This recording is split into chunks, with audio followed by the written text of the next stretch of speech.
మిక్కిలిగా ప్రేమించిన మా కన్న తండ్రి, దయగలిగిన నాయన, ఆరాధనలో ఇంతవరకు మాకు తోడుగా ఉండి మిమ్మల్ని ఆరాధించడానికి మీరు ఇచ్చిన సమయంకై వందనములు నాయన. మరొక పాఠాన్ని ఆలోచిస్తుండగా నేర్చుకొనిచుండగా తోడుగా ఉండమని మీ కుమారుడు మా రక్షకుడైన యేసుక్రీస్తు నామములో ప్రార్థన అడుగుచున్నాం తండ్రి, ఆమేన్. కూడి వచ్చిన సంఘమంతటికి ప్రభు పేరిట శుభములు తెలియజేసుకుంటున్నాను. పోయిన వారములో జరిగినటువంటి 38వ లేఖనాల పరిశోధన సదస్సు కొరకు ప్రయాసపడిన ప్రతి ఒక్కరికి ప్రత్యక్షంగా పరోక్షంగా శుభములు తెలియజేసుకుంటున్నాను. అదే రీతిగా పత్తికొండ ప్రాంతంలో 2 రోజుల సభలో దేవుని మహిమకరంగా అనేకులకు ఆశీర్వాదకరంగా జరిగిన విధానంకై దేవునికి ఎంతగానో మనము కృతజ్ఞతాస్తుతులు చెల్లించి ఉన్నది గనక ఆ 2 రోజుల సభల కొరకు కూడా ప్రయాసపడిన ప్రతి ఒక్కరికి ప్రభుపేట శుభములు తెలియజేసుకుంటున్నాను. ఇక మంచిదండి, మన పాఠంలోకి వెళ్ళిపోదాం. పాఠం పేరు వచ్చి ఒక చక్కటి అంశాన్ని బైబిల్ గ్రంథంలో నుండి ఆలోచన చేద్దాం. పరలోకం వెళ్ళేది కొద్ది మందేనా? పరలోకం వెళ్ళేది కొద్ది మందేనా? ఈ ప్రపంచాన్ని మనం ఆలోచన చేయగలిగితే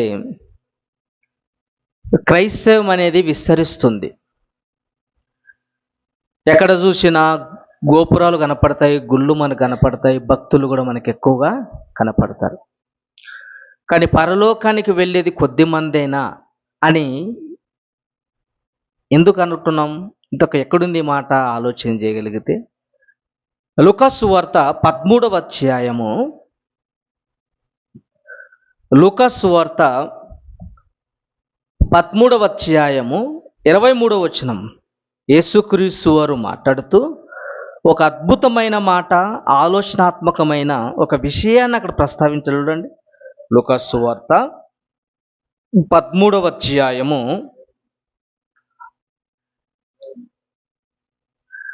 23, 24 వచనాలు చూడండి ఒకసారి. ఒకడు ప్రభువా, రక్షణ పొందువారు కొద్ది మందేనా అని ఆయనను అడగగా, ఆయన వారిని చూచి ఇరుకు ద్వారమున ప్రవేశింప పోరాడుడి, అనేకులు ప్రవేశింపజూతురు గాని వారి వలన కాదని మీతో చెప్పుచున్నాను.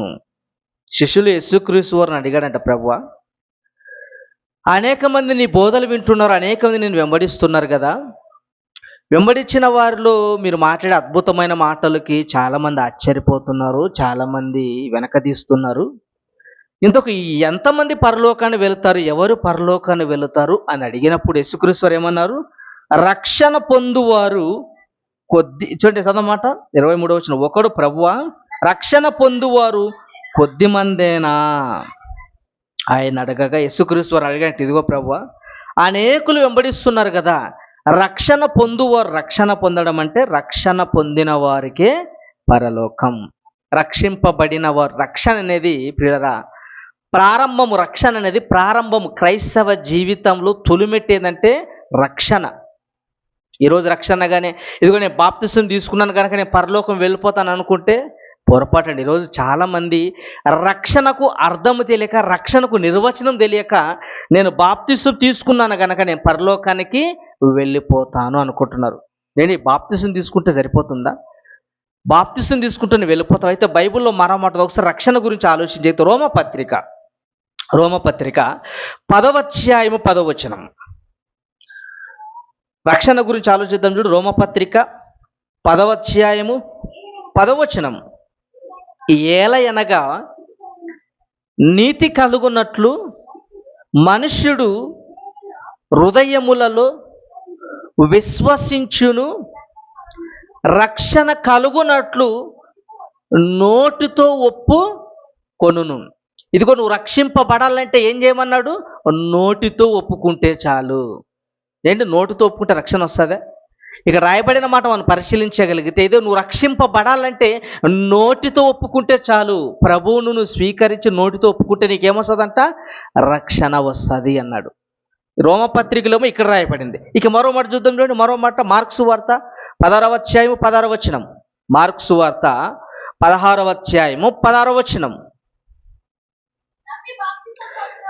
నమ్మి బాప్తీసము పొందినవాడు రక్షింపబడును. చాలండి. నమ్మి బాప్తిసం పొందినవాడు రక్షింపబడును. నమ్మి బాప్తిసం పొందినవాడు రక్షింపబడును. ఇంతకు రక్షణ నోటితో ఒప్పుకుంటే రక్షణ వస్తుందా? బాప్తిసం తీసుకుంటే రక్షణ వస్తుందా? ఈరోజు ఎక్కువ శాతం 99% బాప్తీసం పొందితే రక్షణ వస్తుంది అనుకుంటున్నారు. అక్కడే నిలబడిపోయింది వాళ్ళ స్టాండర్డ్. ఏదో అక్కడే నిలబడిపోయారు. ఏంటి? బాప్తీసం అనేది క్రైస్తవ జీవితానికి ప్రారంభపు మెట్టు. అది. బాప్తీసము తీసుకుంటేనే నీకు రక్షణ అనుకుంటే పొరపాటండి. ఫస్ట్ నోటితో ఒప్పుకోవాలి, తర్వాత రక్షణ పొందాలి బాప్తీసం. తర్వాత చూడండి, మత్తయి సువార్త 24వ అధ్యాయం 13వ వచనం. మత్తయి సువార్త 24వ అధ్యాయం 13వ వచనం. మత్తయి సువార్త అంతము వరకు సహించిన వాడే రక్షింపబడును. అంతం వరకు సహించిన వాడే రక్షింపబడును. అంతం వరకు సహించిన వాడే రక్షింపబడును. కానీ ఈరోజు వాళ్ళకు నచ్చింది తీసుకుంటారు. ఇదిగో నేను యేసు నోటితో ఒప్పుకుంటే చాలా నాకు రక్షణ ఉంటుంది. మరికొంతమంది నేను బాప్తిజం తీసుకుంటే చాలన్న నాకు రక్షణ రెడీగా ఉంది. అంటే నువ్వు రక్షింపబడాలంటే నువ్వు ఎలా ఉండదు తెలుసా? పరలోకానికి నువ్వు వెళ్ళాలంటే ఈ మూడింటిని ఫాలో అవ్వాలి. మొదటిది నోటితో ఒప్పుకోవాలి, విశ్వసించాలి, తర్వాత బాప్తిజం తీసుకోవాలి, తర్వాత అంతం వరకు సహించిన వాడే రక్షింపబడును. గనక రక్షణ అనగానే నోటితో ఒప్పుకుంటే సరిపోతుందిలే అనుకుంటే పొరపాటు, బాప్తిజం తీసుకుంటే సరిపోతుంది అనుకుంటే పొరపాటు, అంతవరకు సహించే చాలే బాప్తిజం అవసరం లేదు, నోటితో ఒప్పుకో అవసరం లేదు అనుకుంటే పొరపాటు. ఈ మూడిటిని నెరవేరుస్తూనే నువ్వు అంతం వరకు సహిస్తేనే నీకు మరో లోకమును రక్షింపబడిన వాడవు. ఓకేనా? అయితే యేసుక్రీస్తు వారు శిష్యులు అడిగిన మాటను మనం ఆలోచించగలిగితే, ప్రభువా రక్షణ పొందువారు కొద్ది మందేనా? రక్షణ పొందువారు కొద్ది మందేనా అన్నప్పుడు యేసుక్రీస్తు వారు ఏమన్నారు? అనేకులు ప్రవేశింపాలని చూస్తారు కానీ ఇరుకు మార్గమున వాళ్ళు ప్రవేశింపలేరు. ఆలోచిద్దాం ప్రియులరా. ఈరోజు ప్రపంచాన్ని మనం పరిశీలించగలిగితే రక్షణ పొందువారు అనగా పరలోకం వెళ్ళేవారు కొద్ది మందేనా అన్నది మనం ఆలోచించగలిగితే, ప్రపంచాన్ని మనం పరిశీలించగలిగితే మనకు 3-4 వర్గాలు కనపడతాయి. మొదటి వర్గం ఏంటంటే దేవుని నమ్మని వారు. మొదటి వర్గం పేరేంటి? దేవుని నమ్మని వారు. ఎవరు వీళ్ళు? నాస్తికులు, హేతువాదులు. వీళ్ళు దేవుణ్ణి నమ్మరు. దేవుని నమ్మని వారు మనకి కనపడుతున్నారు. ప్రపంచ జనాభాను ఆలోచించగలిగితే 800 కోట్ల జనాభా. ప్రపంచ జనాభా ఎంత? 800 కోట్ల జనాభా. ఈ 800 కోట్ల జనాభాలో దేవుని నమ్మని వారు ఎంతమంది ఉంటారు? ఎంతమంది ఉంటారండి? ఒక 20% వేసుకో, లేదా 10% వేసుకో. దేవుని నమ్మని వారు ఒక 100 కోట్ల మంది ఉంటే దేవుని నమ్మని వారు 100 కోట్ల మంది ఉన్నారు. వీళ్ళెవరు? నాస్తికులు, హేతువాదులు. వీళ్ళు దేవుణ్ణే నమ్మరు.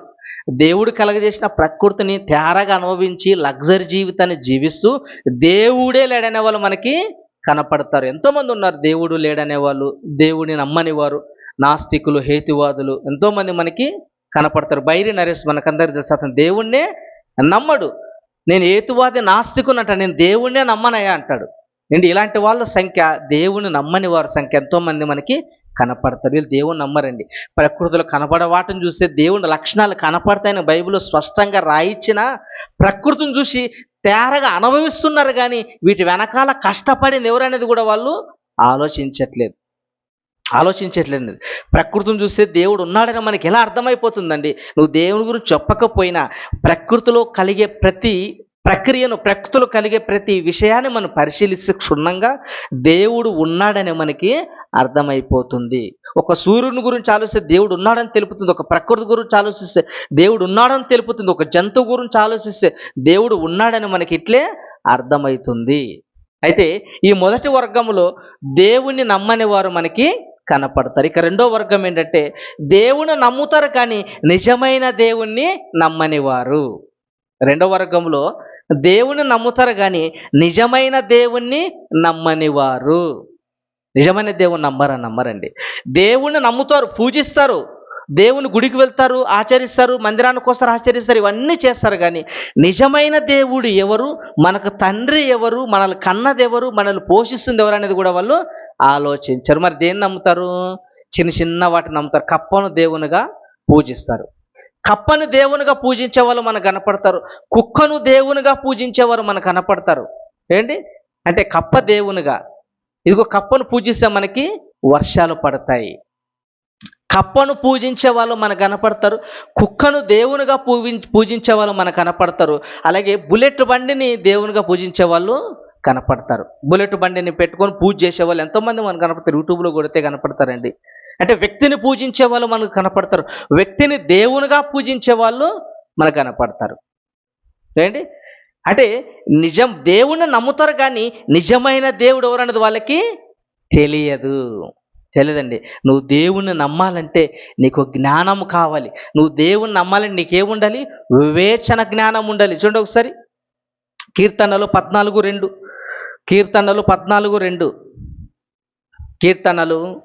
కీర్తనల గ్రంథం 14వ అధ్యాయం 2వ వచనం.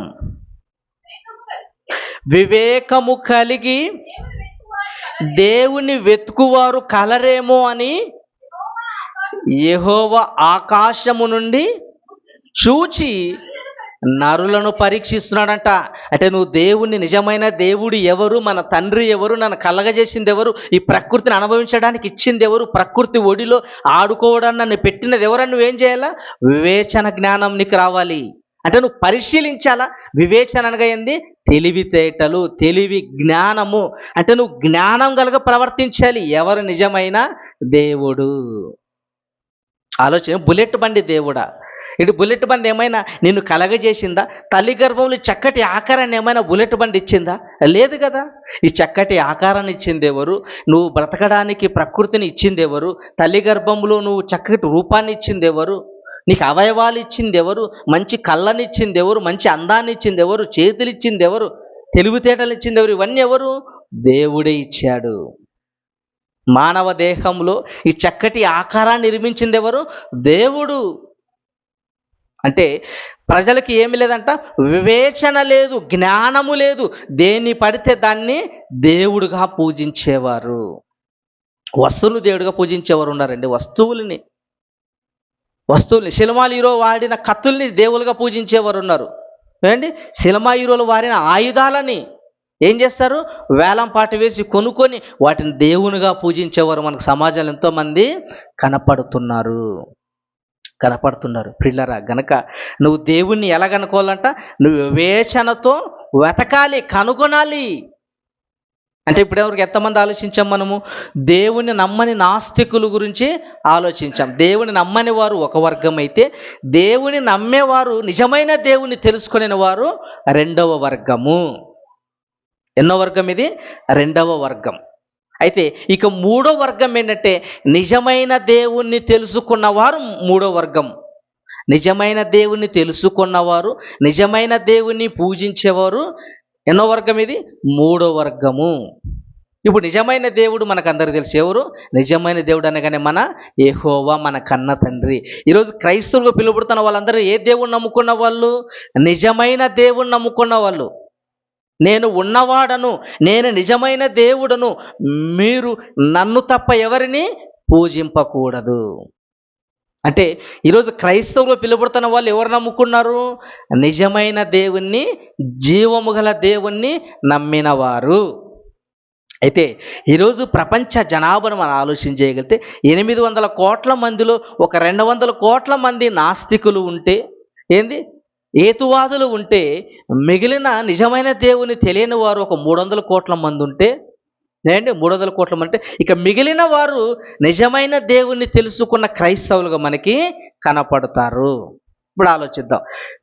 ఈ నిజమైన దేవుణ్ణి నమ్మిన ఈ 400 కోట్ల మందో 300 కోట్ల మందో క్రైస్తవులు ఉన్నారే, వీళ్ళేమైనా పరలోకానికి వెళుతారా?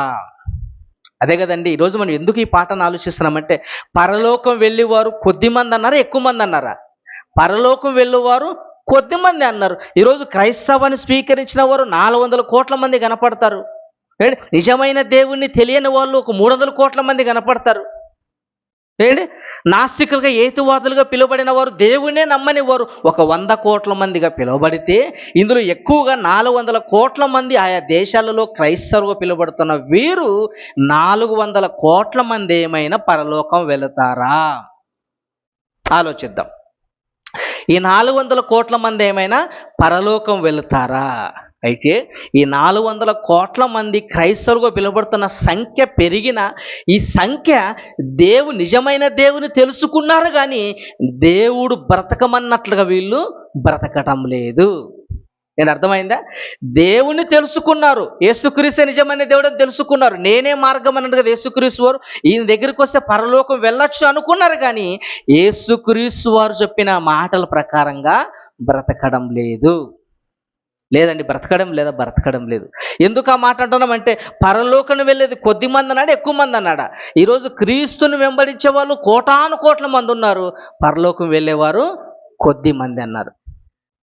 అయితే వీళ్ళందరూ దేవుని దగ్గరికి ఎందుకు వచ్చినట్లు, వీళ్ళందరూ దేవుణ్ణి ఎలా నమ్ముకున్నట్లు అంటే క్రైస్తవుడిగా పిలువబడుతున్న ప్రతి ఒక్క వ్యక్తి అవసరాలు తీర్చుకోవడానికి దేవుని దగ్గరికి వచ్చిన వారు.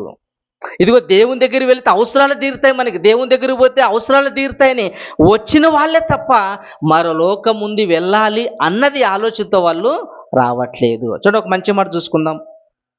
మంచి మాట చూడగలిగితే మత్తయి సువార్త 24వ అధ్యాయం 11వ వచనం. మత్తయి సువార్త 24వ అధ్యాయం 11వ వచనం. అనేకులైన అబద్ధ ప్రవక్తలు వచ్చి పలువురిని మోసపరిచెదరు. ఏంటి?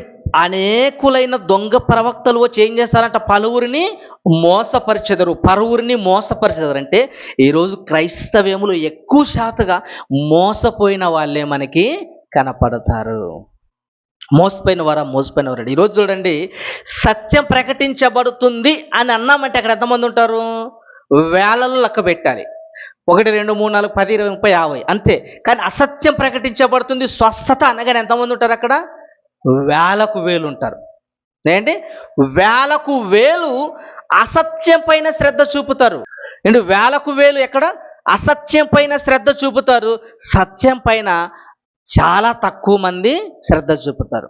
అంటే అనేకులను మోసపడుతారు. అంటే ఈరోజు ఎక్కువ శాతము 90% క్రైస్తవ్యం ఎక్కడుంది?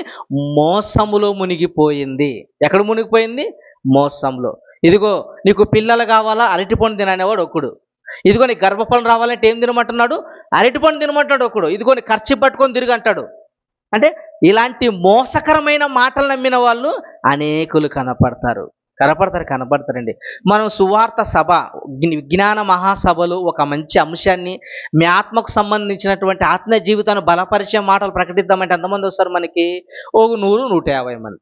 అదే సువార్త స్వస్థత మహాసభలు, ఇక్కడ పిల్లలు కలగని వరకు పిల్లలు దేవుడు దయచేస్తాడు, అరటి పనులు తిట్టాన్ని పెట్టామని ఎంతమంది వస్తారు? గ్రౌండ్ నిండిపోతుంది, గుంతకల్ పట్టణమే సరిపోదు.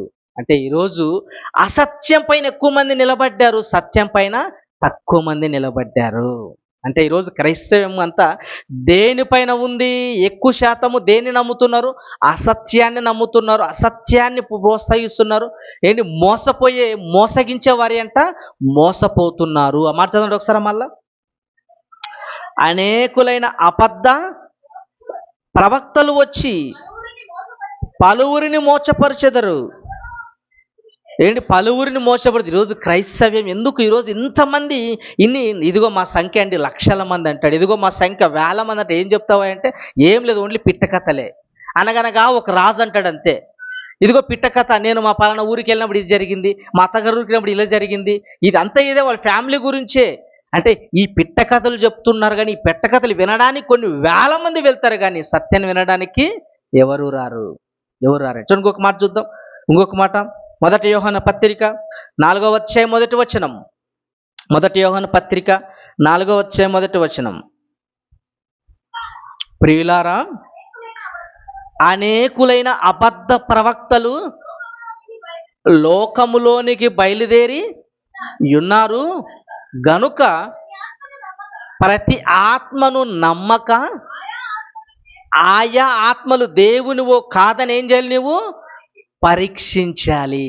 ఏంటి పరీక్షిస్తున్నారా? ఎవరు చెప్తే వాళ్ళు విని నమ్మడమేనా? ఈరోజు క్రైస్తవం అంతా అదేనండి. ఎవరు చెప్తే అదే నమ్ముతారు. అందుకే క్రైస్తవానికి ఏం పేరు పెట్టారు?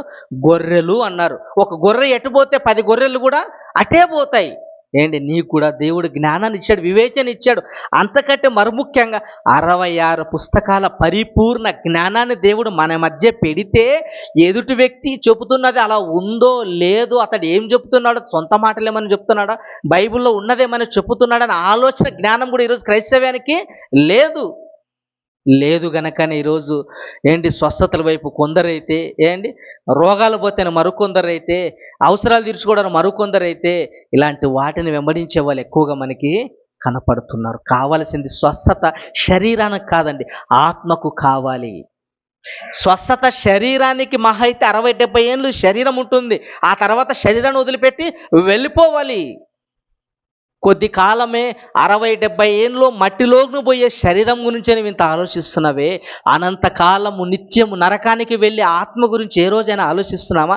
అనంతకాలము నిత్యము పరలోకానికి వెళ్ళే ఆత్మ గురించి ఎవరైనా ఆలోచిస్తారంటే ఆలోచించారండి. అందుకే అంటారు, ఏ ఆత్మది దుష్టాత్మనా దేవుని సంబంధమైన ఆత్మనా? వాళ్ళు నిజమైన బోధ బోధిస్తున్నారా, అసత్యాన్ని ఏమైనా బోధిస్తున్నారా? వాళ్ళు దొంగ బోధకులా, నిజమైన బోధకులను ఏం చేయాలి? మనము పరీక్షించాలండి. అలా పరీక్షించేవారు సమాజంలో చాలా తక్కువ, చాలా తక్కువ అండి. కనుక నిజం క్రైస్తవం ఈరోజు ఎందుకు అసత్యం వైపు ఇన్ని వేల మంది, లక్షల మంది పరుగులు తీస్తున్నారంటే వాళ్ళకి ఏం ఆలోచించట్లేదు. వాళ్ళు సత్యమేదో అసత్యమేదో ఆలోచించని మాయలో వాళ్ళు లేరు. ఆలోచించాలండి, ఆలోచించాలి. చూడండి ఒక మంచి మాట, కీర్తనలు 119, 104, కీర్తనల గ్రంథం 119వ అధ్యాయము 104వ వచనం చూడండి. కీర్తనల గ్రంథం 119వ అధ్యాయము 104.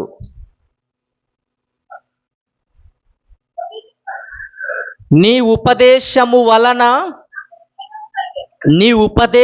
వలన నాకు వివేకము కలిగెను. నీ ఉపదేశం వలన నాకేం కలుగుతుందంట? వివేచన.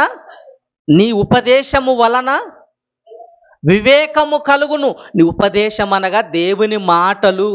దేవుని మాటల వల్ల నీకేం కలగాలి? వివేకము కలగాలి. ఇది మందిరానికి వస్తే ఏం చేయాలి తెలుసా?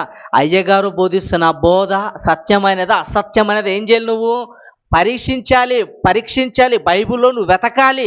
ఆయన చెబుతున్న మాట బైబిల్లో ఉందా లేదా, ఏదైనా సొంత మాట ఏమైనా చెబుతున్నాడా? ఎందుకంటే ఉపదేశం వల్ల ఏం కలుగుతుందన్నాడు? వివేకము కలుగును. వివేకం అంటే నువ్వు వినే ప్రతి మాట వల్ల నువ్వు జ్ఞానవంతుడు అవుతావు.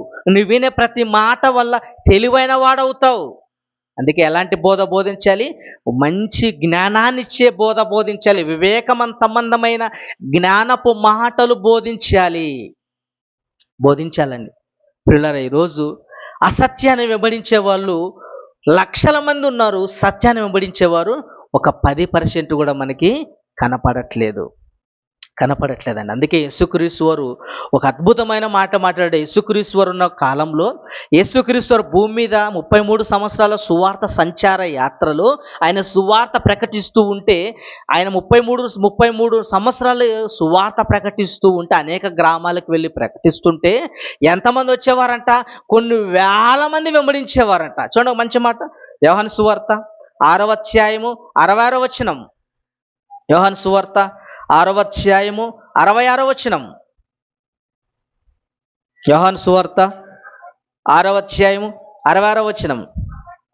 అప్పటి నుండి ఆయన శిష్యులలో అనేకులు వెనక తీసి మరి ఎన్నడూను ఆయనను వెంబడించలేదు.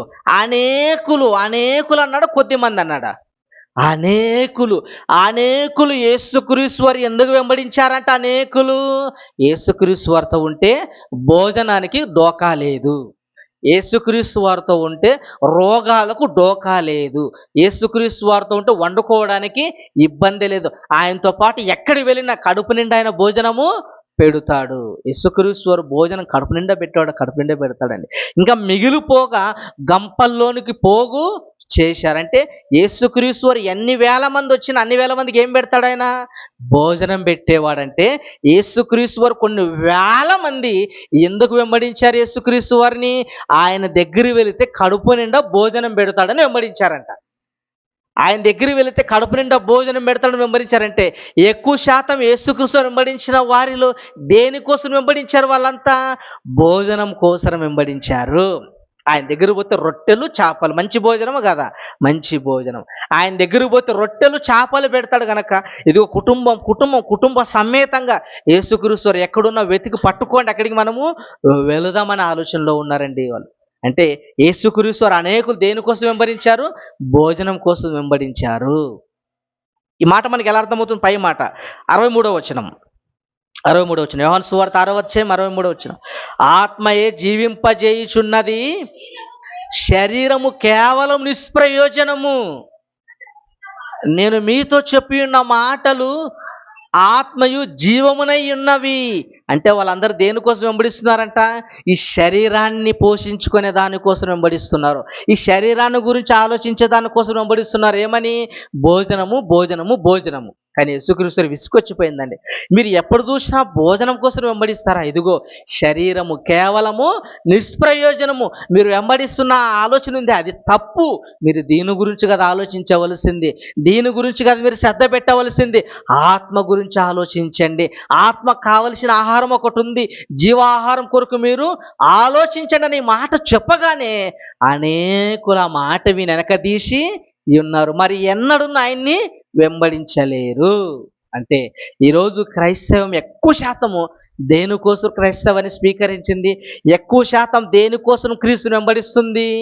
నేను దేనికోసం? ఈ శరీరాల్లో ఉండే రోగాల కోసం. కుటుంబ సమస్యల పాంప్లెట్లు పెడుతుంటాడు. కుటుంబ సమస్యల ఏంటి? వ్యాధితో బాధపడుతున్నారా? పొట్టిగా ఉన్నారా, పొడవు అవుతారని పెడుతుంటాడు పాంప్లెట్లో. పొట్టి వాళ్ళు పొడవవుతారు. ఇదిగో ప్రవచనాలు ప్రవచిస్తాం. ఆర్థిక సమస్యల, ఉద్యోగం లేనివారా, పెళ్లి కానివారా, గర్భఫలాలు లేనివారా, ఇవి ఏంటి? వీటికే ఎక్కువ శాతం మక్కువ చూపుతారండి క్రైస్తవ్యం. వీటి గురించి. అందుకే ఈయన మనం ఆలోచించినటువంటి 3 వర్గాలలో మొదటి వర్గం ఏంటంట? దేవుని నమ్మని నాస్తికులు, దేవుని నమ్మని హేతువాదులు. రెండో వర్గం ఏది? దేవుని నమ్మారు కానీ నిజమైన దేవుడెవరో తెలియని వారు. దేవుని నమ్మారు కానీ నిజమైన దేవుడు ఎవరనేది వీళ్ళు నమ్మలేదు. నెక్స్ట్ 3వ వర్గము, నిజమైన దేవుని నమ్మారు కానీ దేవుడు చెప్పిన మాటల ప్రకారంగా వాళ్ళు విశ్వసించలేదు. నిజమైన దేవుని నమ్మారు క్రైస్తవ్యం, కానీ ఎక్కువ శాతము అసత్యానికి ప్రిపరేషన్ ఇస్తున్నారు కానీ సత్యానికి ప్రిపరేషనే ఇవ్వట్లేదు. సత్యం పైన ఎక్కువ శాతము కనపడరండి. ఇప్పుడు ఆలోచన చేయగలిగితే పరలోకానికి వెళ్ళేవారు కొద్ది మంది అన్నాడా, ఎక్కువ మంది అన్నాడా? కొద్ది మంది. పరలోకానికి వెళ్ళేది కొద్ది మంది. దేవుని నమ్మని వాడు ఎలాగో పరలోకానికి వెళ్ళరు. ఇప్పుడు అంటే 100 కోట్ల మంది దేవుని నమ్మని వారైతే 100 కోట్ల మంది ఎక్కడికి వెళ్ళిపోతారు? నరకానికి వెళ్ళిపోతారు. అయితే మిగిలింది నిజమైన దేవుని నమ్మని వారు ఒక 300 కోట్ల మంది అనుకుంటే నిజమైన దేవుని తెలుసుకొనక, నిజమైన దేవుడు ఎవరైనా ఆలోచింపక, బుల్లెట్ బండిని దేవుడిగా పూజించేవారు, కప్పను దేవునిగా పూజించేవారు, వీళ్ళంతా ఎక్కడికి వెళ్ళిపోతారు? దేవుడున్న లోకానికి వెళ్ళరు.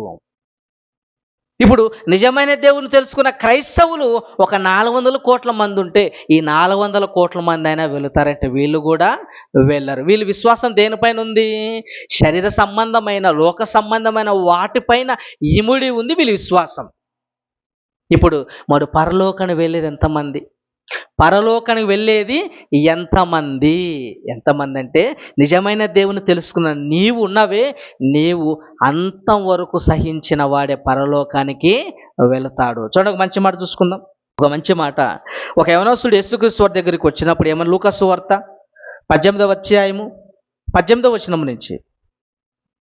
లూకా సువార్త 18వ అధ్యాయము లూకాసు వార్త 18వ అధ్యాయము 18వ వచనం నుంచి. ఒక అధికారి ఆయనను చూచి, సద్బోధకుడా, నిత్య జీవమునకు వారసునవుట నేనేమి చేయవలని ఆయనను అడిగాను. ఒక వ్యక్తి వచ్చాడంట, పరిగెత్తుకుంటూ వచ్చి, ప్రభువా, నిత్య జీవానికి అంటే పరలోకానికి వెళ్ళాలంటే నేనేం చెయ్యాలి, నేను పరలోకానికి వెళ్ళాలంటే నేనేం చేయాలని అడిగినప్పుడు యేసుక్రీస్తు అని చెప్తాడు అండి. అందుకు యేసు, నేను సత్పురుషుడని ఎలా చెప్పుచున్నావు? దేవుడును ఒక్కడే తప్ప మరి ఎవడును సత్పురుషుడు కాడు. వ్యభిచరించవద్దు, నరహత్య చేయవద్దు, దొంగిలవద్దు, అబద్ధ సాక్ష్యం పలకవద్దు, నీ తల్లిదండ్రులను సన్మానింపుము, ఆజ్ఞలను ఎరుగుదువు కదా అతనితో చెప్పెను. ఇదిగో నీవు ఏం చేయమన్నాడు? పరలోకం వెళ్ళాలంటే ఏం చేయమంటాడు? 10 ఆజ్ఞల్ని పాటించమంటాడు. అప్పుడు ఆయన ఏమన్నాడు?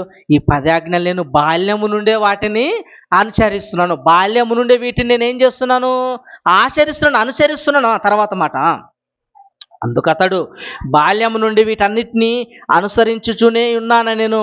అందుకు యేసు విని, నీకింకా ఒకటి కొదువుగా ఉన్నది, నీకు కలిగినవన్నీ అమ్మి బీదలకిమ్ము, అప్పుడు పరలోకమందు నీకు ధనము కలుగును, నీవు వచ్చి నన్ను వెంబడింపు అని అతనితో చెప్పెను. ఏంటి, ఆ వ్యక్తి వచ్చిన వ్యక్తి అడగగానే, ఇదిగో ప్రభువా, నేను పరలోకానికి వెళ్ళాలంటే ఏం చేయాలని అడిగాడు. మంచి మాట అడిగాడు. ఇదిగో నేను కూడా పరలోకం వెళ్ళాలనుకుంటున్నాను ప్రభువా, మంచి సలహా ఏమైనా ఇస్తావా, మంచి ఆలోచన ఏమైనా ఇస్తావా అన్నాడు. ప్రభు ఏం చెప్పాడు? ఇదిగో నువ్వు పరలోకం వెళ్ళాలంటే ధర్మశాస్త్రంలో ఉన్న 10 ఆజ్ఞలు నీవు పాటించు.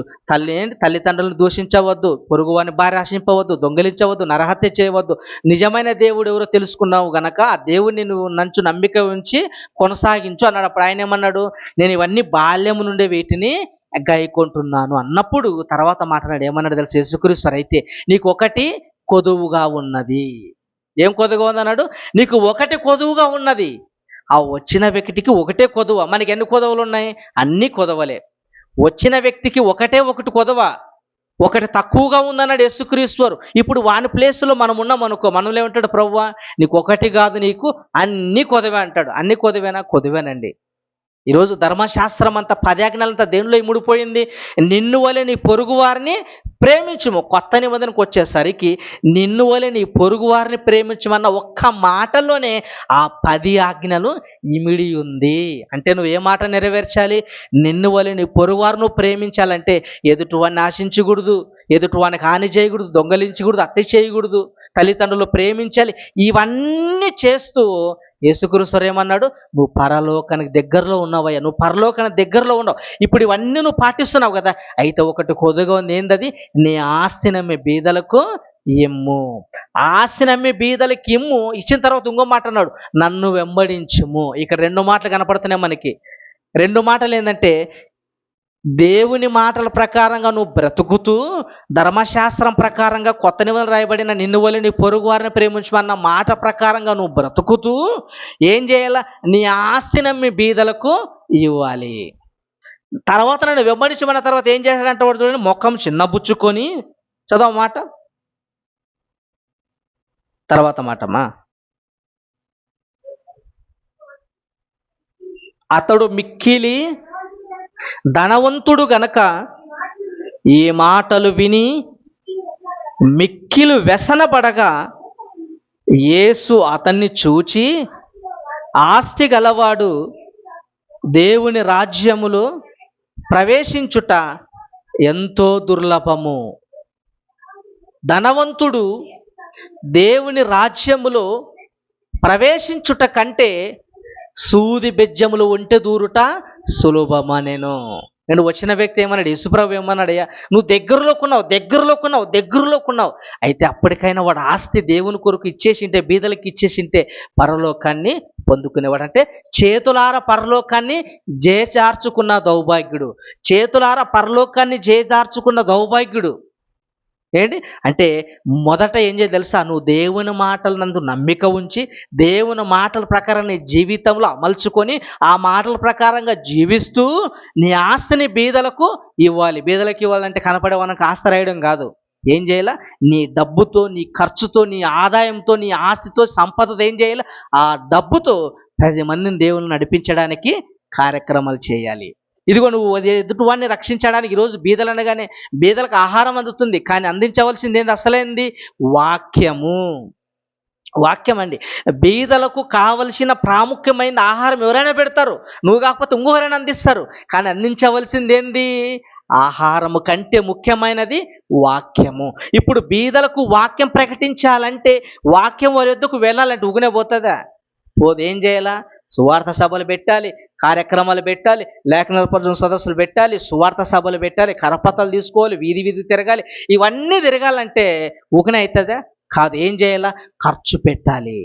అంటే నీ సంపద, నీ ఆస్తిని బీదలకు ఇవ్వడం అంటే ఏం చేయాలా? నీ సంపదనంతా ఏం చేయాలి? దేవుని కార్యక్రమాల్లో నీవు నీకున్న దాంట్లో ఖర్చు పెట్టాలి. ఖర్చు పెట్టడమే కాదు, నీవు దేవునిని వెంబడించాలి. ఈరోజు చాలామంది ఉంటారు, సహాయం అయితే చేస్తారు కానీ దేవుని దగ్గరికి రారు. ఏంటి? వచ్చే పరిస్థితులు ఉన్నా రానేని వాళ్ళు, అది తప్పండి. నీకు రావడానికి పరిస్థితులు అనుకూలంగా ఉన్నా నువ్వు రావాలి. ఒకవేళ పరిస్థితులు బాగాలేవనుకోవడం అవసరం లేదు, కానీ సహాయం ఒకటే చేయడం కాదు, సహాయంతో పాటు నీవు కూడా యేసుక్రీస్తు వారిని వెంబడించాలి, కార్యక్రమాల్లో పాల్గొనాలి. కనుక ఇలా చేసే వాళ్ళు ఎంతమంది కనపడతారు మనకి ప్రపంచవ్యాప్తంగా? వేళ్ళ మీద లెక్కలు పెట్టాలి.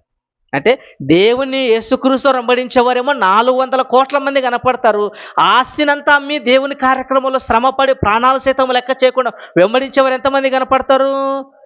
వేలలో లెక్క పెట్టాలి. అంటే వేలలో లెక్క పెట్టాలి. ఎవరైతే ఈ మాట ప్రకారం యేసుక్రీస్తు ఆ వ్యక్తితో చెప్పిన మాట ప్రకారం బ్రతుకుతారో వాళ్ళు మాత్రమే పరలోకానికి వెళతారు.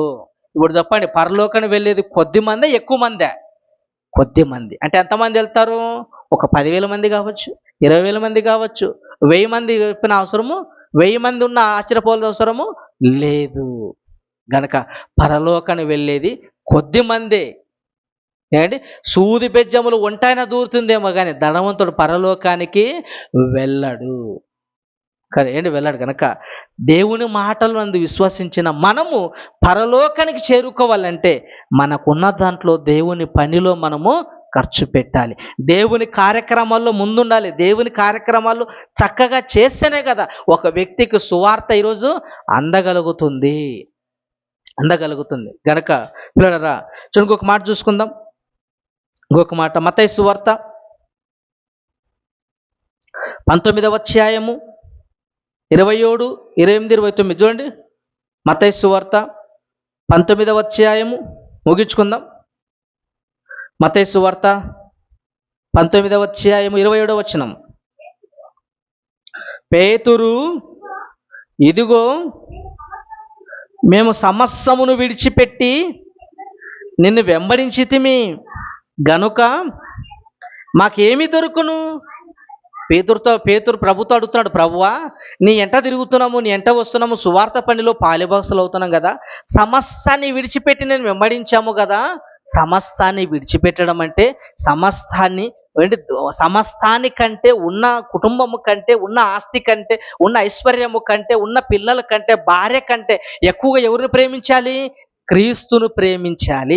సమస్తాన్ని వదిలిపెట్టడం అంటే అందరూ వదిలిపెట్టి రోడ్డు పైన వదిలిపెట్టి రావడం కాదు.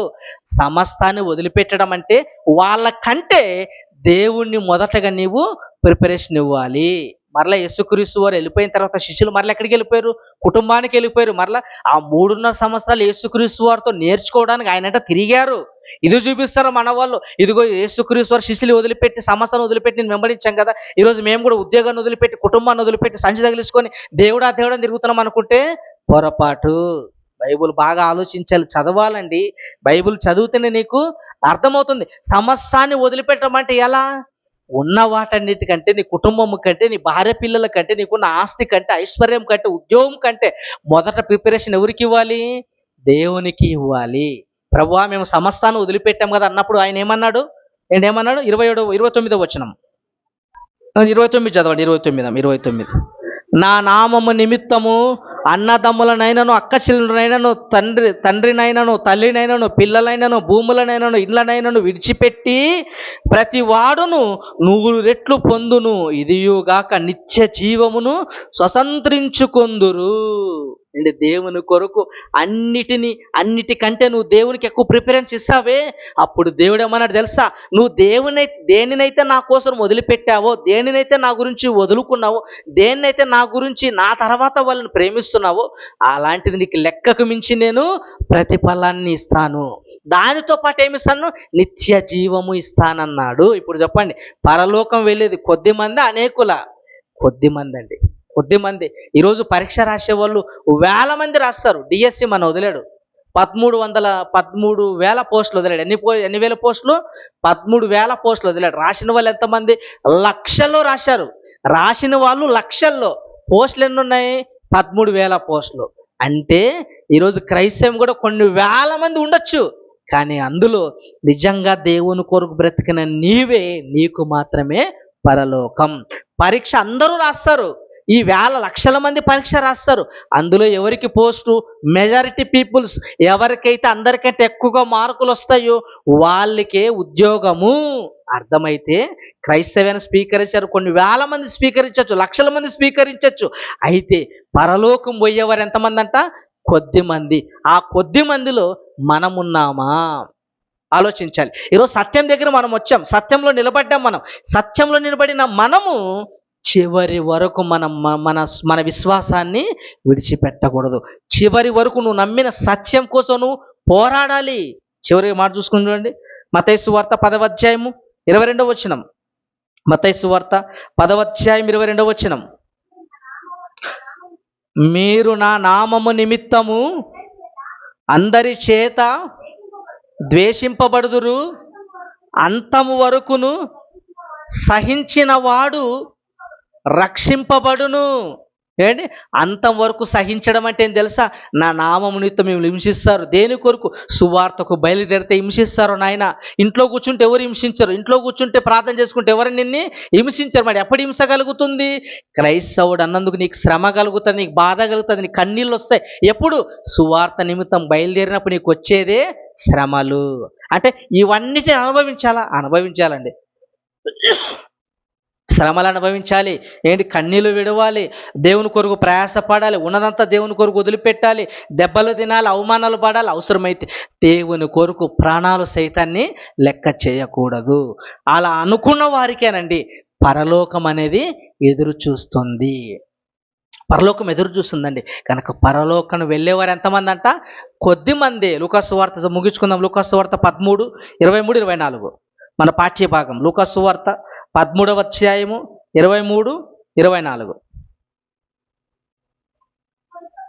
ఒకడు, ప్రభువా రక్షణ పొందువారు కొద్ది మందేనా అని ఆయనను అడగగా, ఆయన వారిని చూచి, ఇరుకు ద్వారమున ప్రవేశించువారు పోరారుడి, అనేకులు ప్రవేశించుదురు గాని వారి వలన కాదు. అంటే ఏ ద్వారం మీద ప్రవేశించాలంట? ఇరుకు ద్వారము.